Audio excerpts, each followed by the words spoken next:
There are places that you visit, and then there are places that visit you back. Santiago is the second kind. People walk 500 miles to get here, across mountains, through rain, over ancient stone paths worn smooth by the thousands of years of pilgrim feet. They carry everything they need on their backs. They sleep in hostels, they wake before dawn and keep walking. And when they finally arrive at that square and see the cathedral for the first time, something happens to them that doesn't happen anywhere else in the world. I came by bus, but I want to tell you, it still happened to me. You feel the city before you fully arrive in it. The energy changes, the streets narrow, the stone gets older, and suddenly there are backpackers everywhere. People in hiking clothes and worn boots, moving with quiet purpose. You don't see in ordinary tourist crowds. These aren't sightseers. These are people who earned their arrival. Then the plaza opens up in front of you, and the cathedral rising above it in a way that makes every other building you've ever stood next to feel modest by comparison. I stopped walking and just stood there for a few minutes. When you're standing in front of something this scale, the instinct is to back up until it all fits into the frame. I like to get low, let the building fill the upper 2/3 of your frame, and use the people in the foreground as scale reference. A human figure standing small next to a structure tells the viewer's brain instantly exactly how enormous that structure really is. Add dramatic clouds above, and you've got an image that feels the way the place actually felt. The Burgos Cathedral stopped me with its detail. Santiago stopped me with its scale. The facade is Baroque in a way that feels almost excessive. Every surface carved, every inch of stone occupied by something. And yet standing in front of it, it doesn't feel excessive at all. It feels earned. The clouds while we were there did something I didn't expect. Big Atlantic clouds rolling in fast, and every few minutes the light completely shifts. Flat and gray one moment, a break in the clouds sending a shaft of light across the stone the next. Always try to catch those sequences if you can. Direct sunlight flattens stone. The contrast is harsh. Highlights blow out. Shadows go black, and all the texture in between disappears. Overcast light does the opposite. It wraps the surface evenly and reveals every crack, every carved edge, every century of weathering. Stop waiting for the sun. The clouds are doing you a favor at times. Take advantage of that. We went into the cathedral, but cameras weren't permitted on the tour. I respect that. What I can tell you is that the interior is one of the most affecting spaces I've ever stood in. And something happened I haven't been able to stop thinking about. Two people in our group, within minutes of sitting down, quietly asked to leave.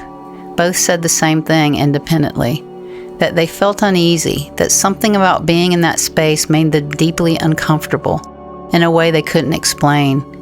They weren't frightened, they weren't unwell, they just needed to leave. I'm not going to tell you what that means. I don't know what it means. What I'll say is that Santiago is a place where 1,000 years of longing and faith and pilgrimage have settled into the stone and the air and whatever else a place is made of, beyond its physical materials. Some people feel that more than others. We stayed at the Parador de Santiago de Compostela. This building was commissioned in 1499 by Ferdinand and Isabella, the Catholic monarchs of Spain, to shelter pilgrims arriving at the cathedral after finishing the Camino. Construction took over 10 years. For more than 500 years, this building has been receiving people at the end of one of the longest journeys of their lives. It's considered one of the oldest hotels still operating anywhere in the world, and it still honors that original purpose. Every day, the first 10 pilgrims who show proof they've completed the Camino get a free meal there. It sits directly on the Plaza Obradoiro, facing the cathedral. The rooms themselves carry the history in a way I wasn't expecting. Marble, heavy wood, high ceilings, but lived in, not like a museum. I spent a little time walking around in the hotel admiring the age of this beautiful building. There's an open courtyard, stone arches on all four sides, open to the sky. The light in that courtyard changes all day depending on the weather. Cool and quiet in the morning, warmer by afternoon. Once the stone has soaked up the day, I spent time in the courtyard just sitting there. Not shooting, although I did shoot some. Just sitting. It felt like the right thing to do in a building that's been offering rest to travelers for 5 centuries. And then there was the key, an actual metal key, heavy, bulky. I asked one of the attendants if guests ever lost them.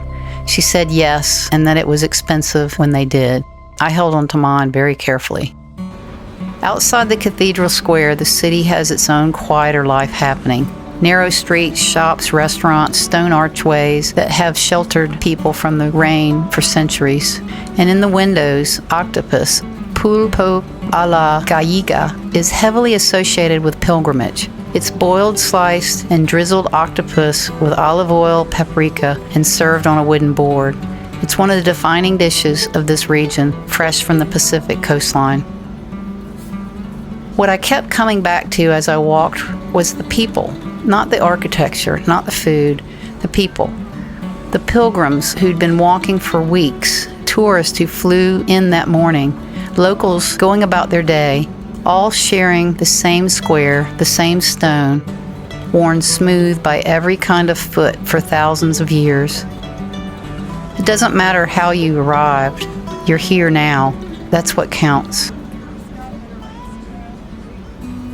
One quick stop on the way out towards Portugal. We stopped in a small town of Cambarro.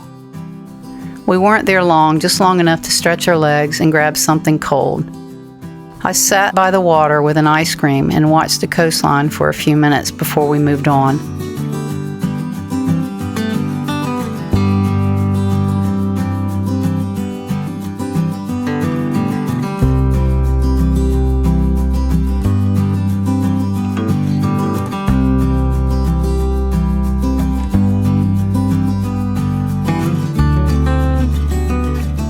Not every stop needs to be a whole chapter. Sometimes it's just a breath between the bigger moments. This was one of those. I've been thinking a lot about what it means to arrive somewhere, not just physically. As an artist, as someone always looking for the frame that tells the truth about a place. The pilgrims who walk the Camino aren't walking to see the cathedral. The cathedral is just the marker. What they're walking towards is something inside of themselves. Some question they need 500 miles of silence to answer. I didn't walk 500 miles, but I think I understand the impulse. Every trip I take with a camera is its own version of that. Not walking towards a cathedral. Walking towards the image that tells the truth. The frame that earns the place. Sometimes you find it, sometimes you almost find it, and sometimes the most honest thing you can say is that you were there, you paid attention, and the place gave you something you weren't expecting. Santiago gave me that. If you're waiting on a bigger trip, a better location, or your own 500 miles before you believe your work counts, stop. The frame that tells the truth is available anywhere you're willing to pay attention. That's the real arrival. Stay ready. That's all. Just stay ready.